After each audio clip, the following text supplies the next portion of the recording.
গোপাল রাজাল বলে এটা কি হচ্ছে আমার বউকে নিয়ে। তখন থেকে মহারাজ কি লিখছেন খাতায়? মনে হচ্ছে সকাল থেকে চিন্তা ওনার মাথায়। হ্যাঁ, তাই মনে হচ্ছে। আমাদের সাথে কোনো কথাই বলছেন না, শুধু লিখে চলেছেন। একজন মানুষ মনোযোগ দিয়ে কাজ করছেন আর তোমরা ক্রমাগত বকে চলেছো। না, আসলে মহারাজ কি কারণে চিন্তিত সেটা জানতে না পারলে আমাদেরও চিন্তা হয় বই কি। হুম, অর্থ বুঝলে, অর্থ। রাজকোষের অবস্থা খুবই খারাপ, আর সামনেই তো শিবরাত্রি পুজো। কিভাবে যে কি হবে কিছুই বুঝতে পারছি না। মহারাজ, এরকম হলে এবারে কিভাবে পুজো হবে? শিবরাত্রির পুজোয় তো অনেক খরচ। এত লোকজন আসেন, তাদের জন্য ভোগের প্রসাদের ব্যবস্থা করা তো মুখের কথা নয়। এবার তোমাদের সবাইকে দায়িত্ব নিতে হবে। আমরা সবাই। কি দায়িত্ব মহারাজ? আমি গতকাল তোমাদের রানীমার সাথে এই ব্যাপারে কথা বলেছি। রানীমা কি বললেন মহারাজ? দেখো, তোমরা সব সভাসদেরা যদি মুক্ত হস্তে দান করো আর রাজকোষ থেকেও যতটা সম্ভব অর্থ সাহায্য দিয়ে এবারে পুজো এবং ভোগের আয়োজন তাহলে সুসম্পন্ন করা যাবে। দানের চেয়ে বড় পুণ্যকর্ম আর কি আছে? যে সভাসদ সবচেয়ে বেশি দান করবে তাকে পরে কিছু অর্থ সাম্মানিক হিসেবে দেওয়া হবে। আচ্ছা মহারাজ। তাহলে আজ রাজসভার আলোচনা এইটুকুই রইল, বাকি কথা পরে হবে। বলি গিন্নি, আমি খুব সমস্যার মধ্যে আছি বুঝলে। হ্যাঁ, তোমার তো অর্থের টান ধরলেই আমার কথা মনে পড়ে গো। কি করে বুঝলে? বাবা, বুঝবো না? এতদিন ধরে তোমার সাথে সংসার করছি, তাও বুঝবো না? আমি কি আজকাল আর তোমার কাছে চাই বলো? আমার মা আমার নাম রেখেছিল পার্বতী, আর বলেছিল দেখিস তুই ভগবান শিবের মতন বর পাবি। তোমাকে পেয়েছি, কিন্তু সাথে পেয়েছি অভাব। হ্যাঁ, সে যতই অভাব হোক, মন্ত্রী মশাইয়ের মতো স্বভাব তো নষ্ট করিনি গিন্নি। সেই জন্যেই তো তোমার সংসারে পড়ে আছি গো, নইলে কবে এই চাল চুলোহীন সংসার ছেড়ে চলে যেতুম। হ্যাঁ, বলছি শোনো না, এই কিছু মোহরের খুব দরকার। এবার মন্দিরে শিবরাত্রির পুজো হবে, কিন্তু মহারাজ তেমন খরচ করতে পারবেন না। তাই কি? তাই আমাদের সব সভাসদদের বলেছেন দান করবার জন্য। এই দেখো, আমার যা গয়নাগাটি ছিল সবই তো বন্ধক রাখা আছে, নইলে বলতাম। আরে বাবা, সে তো জানি, কিন্তু আর কোনো উপায় নেই। কি বলি বলো তো? দেখি কি করা যায়। আরে বাবা রে বাবা, এত চিন্তা ভাবনা না করে বাবা মহাদেবের ওপর ভরসা রাখো গো, উনি কোনো একটা পথ দেখাবেন। দেখো, দেখা যাক গিন্নি, উনি এখন আমার আশা ভরসা।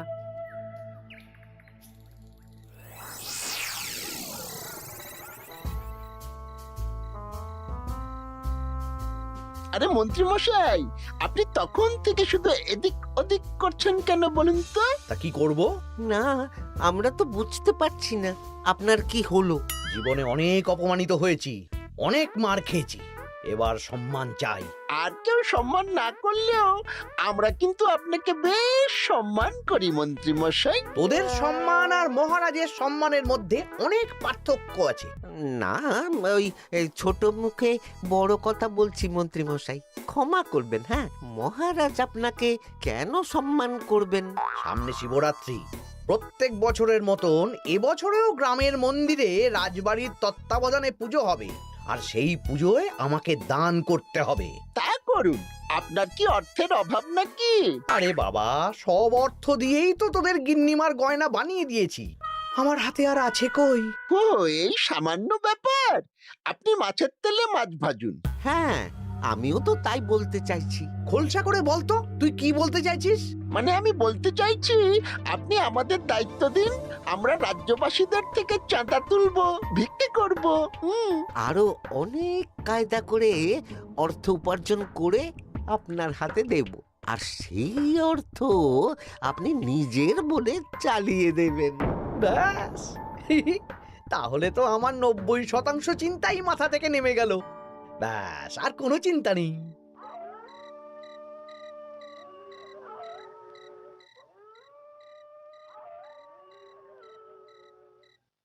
কি গো, এত রাত হয়ে গেল এখনো ঘুমোচ্ছ না কেন বলো তো? হ্যাঁ, খুব চিন্তা হচ্ছে গো গিন্নি। এখনো বুঝে উঠতে পারিনি যে কি করে দান করব। শুধু অর্থদানই কি দান নাকি গো? শিব ঠাকুর তো আমাদের প্রত্যেকের মধ্যেই রয়েছেন গো। হ্যাঁ, তা তো তিনি আছেন। তুমি বরং ভক্তদের সহযোগিতা করো। পুজোর দিন ভক্তরা দূর থেকে যাতে মন্দিরে আসতে পারে সেই ব্যবস্থা করো। মন্দির প্রাঙ্গণ পরিষ্কার পরিচ্ছন্ন রাখো। হ্যাঁ, ঠিক বলেছো গিন্নি, এটা তুমি ঠিক বলেছো।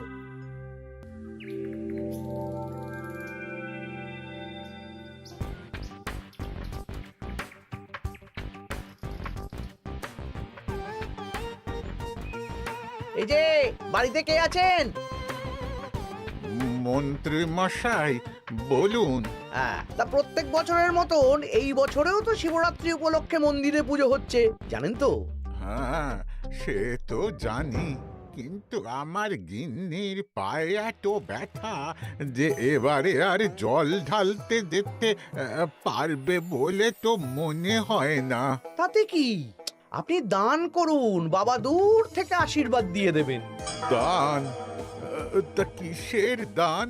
এত ধুমধাম করে পুজো হবে, তার দান। এ কি, এতদিন ধরে মন্দিরে তো দান দেওয়ার কোনো ব্যাপার ছিল না। এবার আছে। দান করা সবচেয়ে বড় ধর্ম। আহ, আমরা বুড়ো বুড়ি খুব অল্প অর্থে সংসার চালাই। আমাদের ছেলে যেটুকু পাঠায় তা দিয়েই চালাই। আমরা আর কি দান করব মন্ত্রী মশাই? দরকার হলে কদিন না খেয়ে থাকবেন, বাবার নামে উপোস করবেন, আর যে দান করবে না আমি তাকে এই রাজ্যে থাকতে দেব না। ওরে বাবা রে, দিচ্ছি দিচ্ছি দিচ্ছি। আর শুনুন, এই দানের ব্যাপারটা যেন 5 কান না হয়, নইলে কিন্তু। ওরে বাবা, না না না, ঠিক আছে ঠিক আছে। আজকে সারাদিনে ভালোই রোজগার হয়েছে, কি বলিস বটা? হ্যাঁ, কালকে আবার সারাদিন চাঁদা তোলা হবে। চাঁদা নয়, বল চাঁদার নামে দান তুলছি। হ্যাঁ, আর যা ভয় দেখাচ্ছি, কেউ ভয় মুখ খুলবে না। এই তো যাই, এরকম চলতে থাকলেই আমাকে সেরার সেরা দানি হওয়া থেকে কেউ আটকাতে পারবে না। এই তুমি এই ভর দুপুরে বস্তা কাঁধে নিয়ে কোথায় যাচ্ছ গো? একটু জঙ্গলের দিকে যাচ্ছে গিন্নি, শুকনো কাঠ নিয়ে আসি। পুজোর দিন তো ভোগের রান্না করতে জ্বালানি লাগবে, দেখি শুকনো কাঠ নিয়ে রাজবাড়িতে দিয়ে আসবো। বেশ বেশ বেশ, যাও। হে দেবাদিদেব মহাদেব, তুমি একটু দেখো বাবা।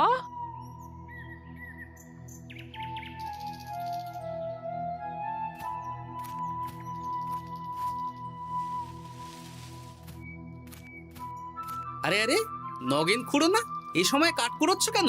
কি আর করব গোপাল, কাঠ কুড়িয়ে নিয়ে যাচ্ছি, এবার এগুলো হাটে বেচবো। সে কি গো, তোমার ছেলে তো শহরে চাকরি করে বলেছিলে, এ মাসে সে অর্থ পাঠায়নি?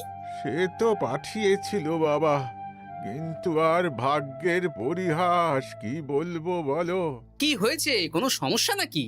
না না না, সমস্যার কথা জানানো যাবে না, জানালেই আমাদের বিপদ। আরে কি হলো, চুপ কেন? কি গো খুড়ো, কিছু বলো। কাউকে বলবে না তো বাবা? না না, বলো না, আমি কাউকে বলবো না, আমাকে বিশ্বাস করতে পারো। আসলে আজকে সকালে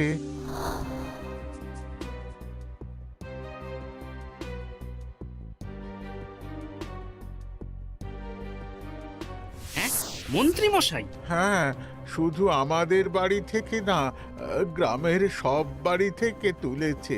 ঠিক আছে খুড়ো, তুমি নিশ্চিন্তে থাকো। আর আমার চিন্তার শেষ নেই। আমার গিন্নির কদিন ধরে এত পায়ে ব্যথা যে এবারে অতটা হেঁটে মন্দিরে বাবার মাথায় দুধ ঢালতে যেতে পারবে না। ঠিক আছে, তুমি একদম চিন্তা করো না, আমি দেখছি কি করা যায়।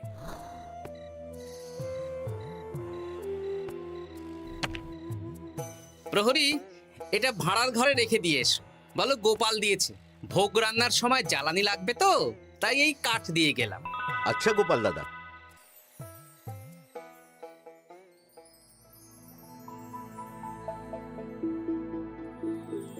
তারপর সবাই কিছু অর্থের যোগান করতে পারলে মহারাজ, আমি 5 মোহর অর্থ সাহায্য করতে চাই। আমিও 5 মোহর মহারাজ। বেশ। গোপাল, মহারাজ, এখন আমার হাত একদম খালি, তাই আমি অন্যভাবে সহযোগিতা করার চেষ্টা করছি। কিরকম? এই তো গতকাল আমি 1 বস্তা কাঠ দিয়ে গিয়েছি, আজকে আরো দেব। তারপর আগামীকাল মন্দির চত্বর পরিষ্কার করব, আগাছা পরিষ্কার করব, পুজোর দিন ভিড় সামলাবো, যারা দূর থেকে আসবে তাদের একটা গরুর গাড়ি করে নিয়ে আসবো। আচ্ছা, বেশ বেশ, কর। মন্ত্রী, মহারাজ, এই নিন। এতে 200 মোহর আছে, আমি আরো দান করব, আপনি কোনো চিন্তা করবেন না মহারাজ। বাহ বাহ বাহ বাহ বাহ, এ তো বিশাল ব্যাপার। আমি জীবনে অনেক পাপ করেছি, তাই এখন দান করে একটু যদি পুণ্য লাভ হয় সেটাই আশা।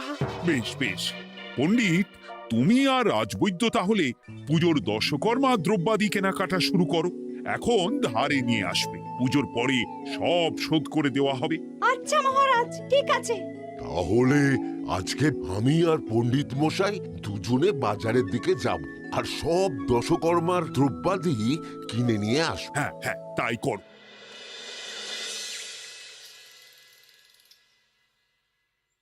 এই ঘটা পুঁটির বাবা একটা কানা করিও চাঁদা দেয়নি। হ্যাঁ, আমার মাথায় একটা বুদ্ধি আছে। কি বুদ্ধি?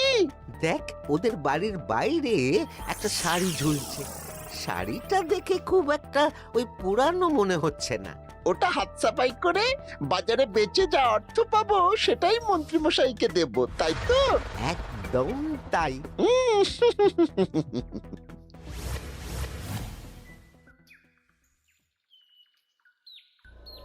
হাই পুটি, দেখ তোদের বাড়ি থেকে বটা ঘটা কাকা শাড়ি চুরি করছে। হ্যাঁ, তাই তো। ন্যাপলা, ওরে বাবা রে, মরে গেলাম রে, ওরে মরে গেলাম। পালাও পালাও পালাও, ওরে বাবা। এই কি হয়েছে রে? চিৎকার করছিস কেন? আর বটা ওভাবে পালালো কেন? এই বটা ঘটা কাকা ওই পুটির মায়ের শাড়ি চুরি করে পালাচ্ছিল, আমরা ধরে ফেলেছি। সাব্বাস, এই তো চাই। তার মানে মন্ত্রী মশাই এখন দান করার জন্য চুরিও করাচ্ছে। বাহ! কি ভাবছো গোপাল দাদা? না, কিছু না। আচ্ছা পুটির বাবা, তোমাদের বাড়ি মন্ত্রী মশাই চাঁদা তুলতে আসেননি? এসেছিলেন তো, কিন্তু আমি বলে দিয়েছি আমি পারবো না। নিজেদের বীজ ধান কেনার অর্থ নেই, চাঁদা দেবো কি করে? আচ্ছা, এই ব্যাপার, এবার বুঝতে পেরেছি। অনেক ভয় দেখালেন, চমকালেন, কিন্তু কিচ্ছু দিইনি। তাই বটা ঘটা চুরি করতে এসেছিল, বুঝেছি। বেশ, এই সাবধানে থেকো।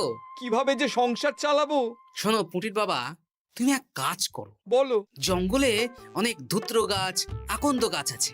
তুমি পুজোর দিন সকাল থেকে মন্দিরের কাছে একটা ফুল মালা বেলপাতার দোকান দাও। এটা ভালো বুদ্ধি দিয়েছো।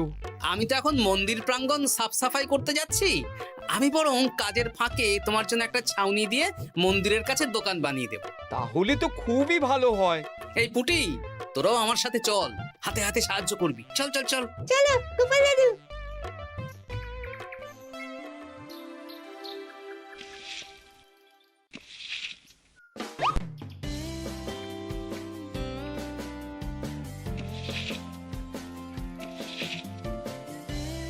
দাদু, এই জায়গাটা গর্ত আছে, তাই মাটি নিয়ে এলাম। এই তো বুদ্ধিমান ছেলে, এবার ঢেলে দে। ব্যাস, এখানটা এবার ঠিক হয়ে গেল। দেখি এবার মন্দিরের পিছনের দিকটা একটু পরিষ্কার করে দিই।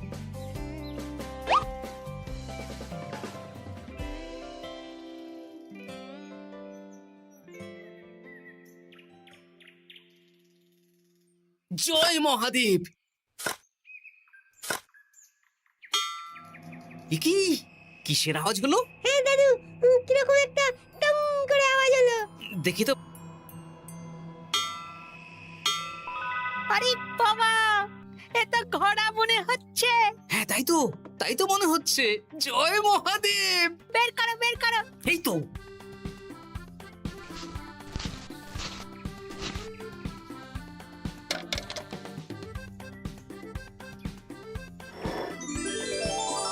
ও দাদু, এ তো সোনার মোহর। জয় মহাদেব, তুমি সত্যি আছো প্রভু, তুমি সত্যি পাঁচু, কি দাদু, তুমি কাঁদছো কেন? সবই মহাদেবের কৃপা। মহারাজ বলেছিলেন দান করতে, মহাদেব নিজেই নিজের পুজোর ব্যবস্থা করে নিলেন রে। হ্যাঁ, তাই তো দেখছি দাদু। তবে শোন, এই কথাটা কাউকে বলিস না। আচ্ছা গোপাল দাদু, আমরা কাউকে বলবো না। হ্যাঁ।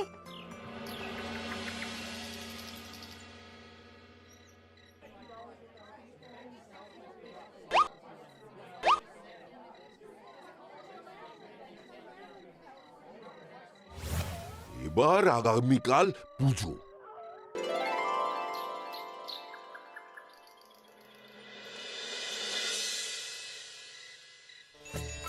জয় শিব শম্ভু, হর হর মহাদেব। হে প্রভু, হে মহাদেব, জগতের কল্যাণ করো ভোলানাথ। জয় শিব শম্ভু। জয় জয় শিব শম্ভু, জয় শিব শম্ভু। বাবা দেখো বাবা, বাহ বাহ বাহ বাহ, এই তো সব ভালোই হচ্ছে। ভালো তো হবেই মহারাজ। আমি যা দান করেছি, পুজো পাঠ এবারে ধুমধাম করে হবে। দান করে অত অহংকার করতে নেই মন্ত্রী। এক হাতে দান করলে আরেক হাতকে জানাতে নেই, বুঝলে? বুঝেছি মহারাজ।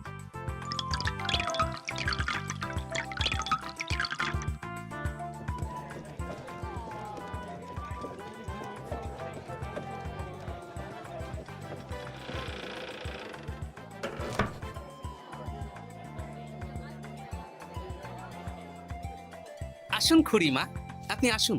সত্যি গোপাল, তোমার মতো মানুষ হয় না। আমার পায়ে বড় ব্যথা, ভেবেছিলাম এই বছর হয়তো মন্দিরে আসতেই পারবো না। আহা, আমি তো আপনার ছেলের মতন। আর কাল আবার আসতে হবে, বড় মাঠে ভোগের আয়োজন আছে, গাড়ি পাঠিয়ে দেব, কেমন? বেঁচে থাকো বাবা, বেঁচে থাকো। দেখো দেখো গোপালকে দেখো, ও হয়তো অর্থ সাহায্য করেনি, কিন্তু অন্যভাবে কত সাহায্য করছে। এই মন্দির প্রাঙ্গণ থেকে সব আগাছা পরিষ্কার করেছে। মহারাজ, আপনার সাথে কিছু কথা আছে। কি কথা? এখানে বলা যাবে না, যা বলবো আড়ালে। আচ্ছা চল।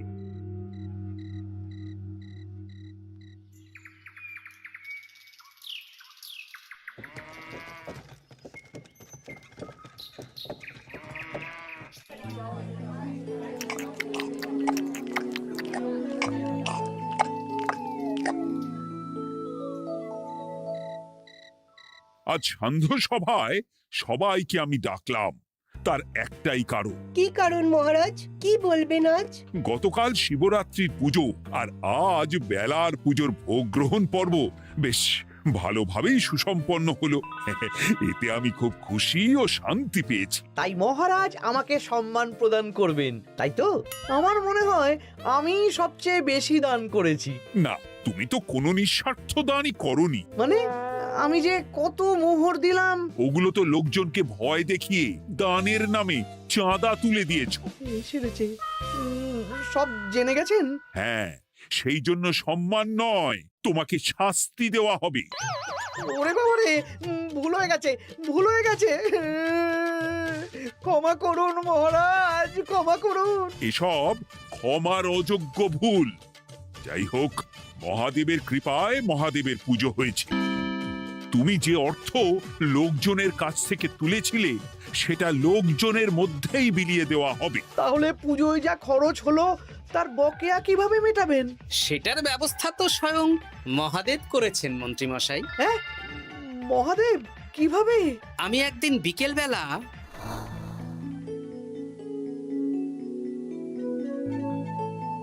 ওরে বাবা, এক ঘোড়া সোনার মোহর। হ্যাঁ, এক ঘোড়া সব মহারাজকে দিয়ে দিয়েছি। আর এই দান সংক্রান্ত যে অর্থ সাম্মানিকের কথা বলেছিলাম তা পাবে গোপাল। ধন্যবাদ মহারাজ। তবে মন্ত্রী মশাই যে অর্থ লোকজনের কাছ থেকে বলপূর্বক তুলেছেন সেটা দিয়ে গরিব চাষি ভাইদের বীজ কেনার অর্থ দান করা হবে। আর মহাদেবের কৃপায় যে এক ঘোড়া মোহর পাওয়া গেছে তা দিয়ে বকেয়া মেটানো হবে। সাবাস গোপাল, সাবাস। এই না হলে আমার গোপাল। সাধু সাধু। আর মন্ত্রী মশাইকে কি করা হবে? ওকে কাল শাস্তি দেওয়া হবে।